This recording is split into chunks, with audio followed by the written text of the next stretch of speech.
The New York Giants made a genius move this offseason, and that move is getting even better by the minute.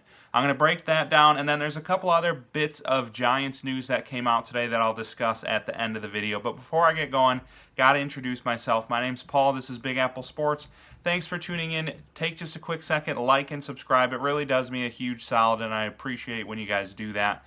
And you can become a part of this awesome Giants community that I'm building here. So, the big move this offseason that I absolutely loved, and honestly, I think I was one of the few who really liked it, was the Giants bringing in Matt Naggie. And before I get into kind of the new stuff that is making this hire look even better, I do kind of just have to address why I truly liked the signing to begin with versus why other people weren't a big fan. So I think people weren't a big fan because I think the narrative around him is he just rides Andy Reid's coattail and he's a failed head coach. I think that's immediately everyone's first impression of Matt Naggie. And, he does deserve some criticism for what he did in Chicago. But at the end of the day, for one, the Giants didn't hire him to be their head coach. They hired John Harbaugh, and that was the best move anyone has made this entire offseason. And then for two, how many of these great head coaches in the NFL were given a head coaching opportunity because they worked under a great mind like an Andy Reid, who also John Harbaugh came from the Andy Reid tree. So I don't know why we punish Matt Naggie like it's impossible for him to be a good coach and he's just with Andy Reid when so many other Andy Reid disciples are successful in the NFL. And then the other thing too is people learn. People learn from their mistakes. He made mistakes in Chicago, but he's saying all the right things, and I really think he's going to reverse the narrative about him. And I think a lot of people felt like he was kind of respectfully fired by the Chiefs, but that was reported to be completely false, and actually kind of the opposite, where Andy Reid said, look, as long as he's here, people are just going to say he's only succeeding because of Andy Reid and Patrick Mahomes. He deserved an opportunity to go to a different team and prove that he is a great offensive coordinator so that he can go and get another head coaching job. Because Andy Reid has said, out of all these guys who have worked underneath him, nobody deserved to be, nobody was a better head coaching prospect in his mind than Matt Naggie. And so the Giants getting to bring in that kind of mind as just an offensive coordinator is huge. And then not only did they do that, they brought in Brian Callahan to be the quarterback coach and passing coordinator, who has been a NFL head coach and an offensive coordinator. They brought Greg Roman in, who has been an NFL offensive coordinator 4 different times. They have Tim Kelly at tight ends coach, who has been an NFL offensive coordinator. They have Mike Bloomgren and Willie Taggart on the offensive line and running back coaches, who've both been head coaches in college. They really made just an unbelievably complete offensive coaching staff and defensive coaching staff too, but we're talking offense today. And I think the one thing you could really nitpick is, are there too many cooks in the kitchen, and is Matt Naggie going to have too big of an ego to work with all these different great offensive minds? And Matt Naggie completely put that narrative to bed today. I loved hearing what he said. I'm going to talk about that. I'm going to talk about what he said about Dart, and then I'll get into the other news. But when asked about working with all these great offensive minds, he's like, it's been really invigorating for me. To your question, we got all these guys with experience and backgrounds of coordinators and head coaches, and you can look at it different ways. But at the end of the day, Harbaugh did such a great job bringing in guys with tons of experience, and I'd be foolish not to use that. They've been amazing. It's been so much fun putting this offense together, our offense here. And I know a lot of different coaches with different backgrounds, and we're all bringing in our own unique thing. We're putting our egos aside, and we're saying, let's make this ours. And I think the other big thing that he said, too, is, look, I'm not here to make Jackson Dart Patrick Mahomes. I'm here to make Jackson Dart Jackson Dart. He needs to be him. He doesn't need to be anyone else.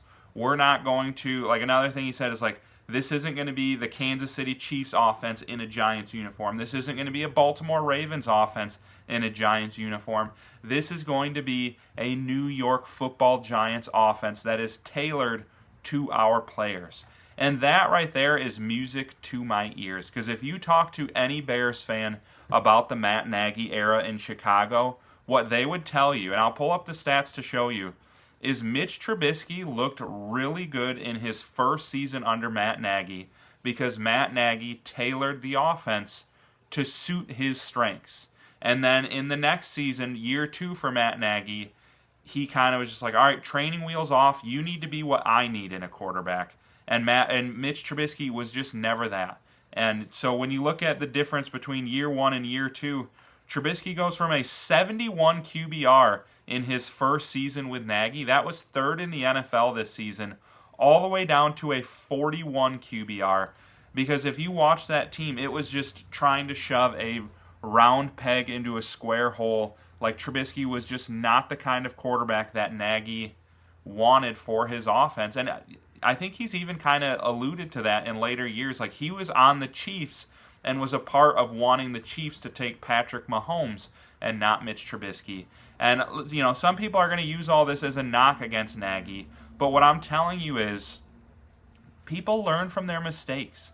Like, it's not like he's going to come back and be like, you know what, it didn't work the first time, but it's going to work the second time. We're going to run this Patrick Mahomes offense. Like, no, I think he realized, like, hey, that's not how you run a team.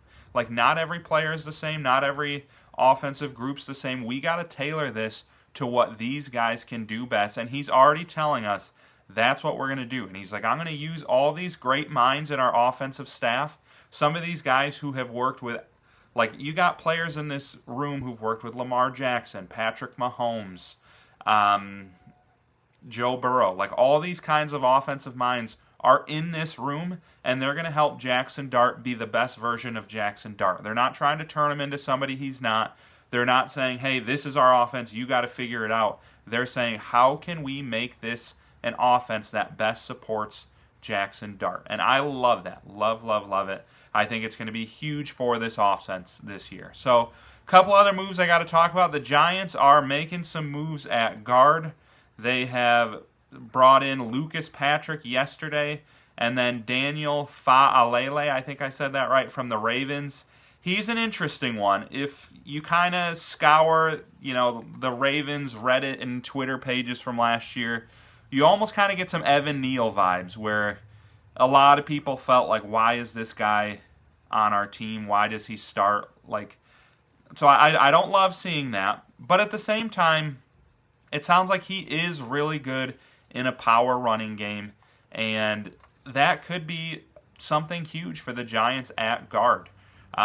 You know, this Harbaugh has said, we are going to build this power football team, and you know, you look at the Ravens last year, and it's like, I don't know that, like, Lamar, like, obviously Derrick Henry, great in the power run game, but I don't know that that's necessarily like what Lamar is best suited for. He's more get him out in space, roll him out of the pocket. But I think Dart really will be perfect in that power running game. And so maybe Daniel Fa'alele ends up being our starting guard. Maybe it's Lucas Patrick. Maybe it's Evan Neal. One person who it's not going to be, apparently, I've kind of mentioned him as a possibility at guard, but apparently the Giants do not view Marcus Bowe as a potential starting guard. They are adamant that he's going to be their swing tackle. If either Andrew Thomas or Jermaine Illuminor goes down, Marcus Bowe, that's what he's going to be practicing to be. They're not really even going to try him out at guard. And so I know a lot of people are still wondering what's going to happen with this offensive line.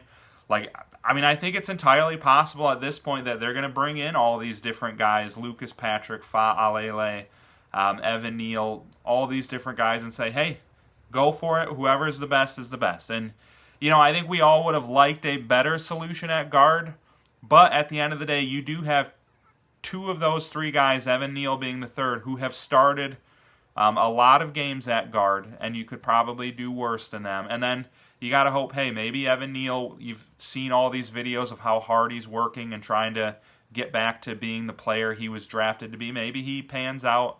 And I wouldn't be surprised, too, if they draft They're going to draft an offensive lineman in the draft. I don't think it's going to be in the first round, maybe second round, maybe they take one in the fourth or fifth.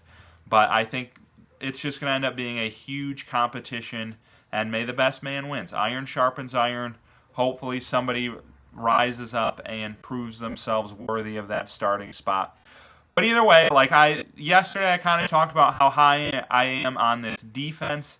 Today we're talking about how I really am super high on this offense too. Look at the stats last year. Jackson Dart had better rookie numbers than Drake May, than Caleb Williams, than Bo Nix. And all three of those guys won playoff games last year. Drake May went all the way to the Super Bowl. So I don't think it's crazy to think that Dart is going to make the year two leap with the better coaching staff, with the better talent around him. So I have huge hopes for that.